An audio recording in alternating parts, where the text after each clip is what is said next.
నా ముందే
ఈ సందర్భంగా కావలి నియోజకవర్గ ప్రజానీకానికి కావలి ప్రజలందరికీ కూడా వైకుంఠ ఏకాదశి శుభాకాంక్షలు తెలియజేస్తున్నా.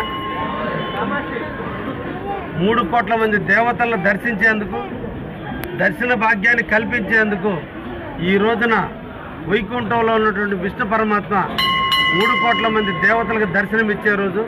అందుకని 3 కోట్ల దేవతలకు దర్శనమిచ్చే రోజున ముక్కోటిగాను, వైకుంఠంలో దర్శనమిచ్చే రోజు కాబట్టి వైకుంఠ ఏకాదశిగాను ప్రసిద్ధి చెందిన రోజు. అందుకని ఈ కావలి నియోజకవర్గంలో ఉన్నటువంటి వైష్ణవ దేవాలయాలన్నీ కూడా ప్రజలతో కిటకిటలాడుతున్నాయి. అందరూ కూడా దేవుణ్ణి దర్శించుకుంటున్నాడు. ఇది ఒక మంచి మహర్భాగ్యం. విష్ణు పురాణ ప్రకారం దేవుణ్ణి దర్శించుకోవడం చాలా మంచి కార్యక్రమం.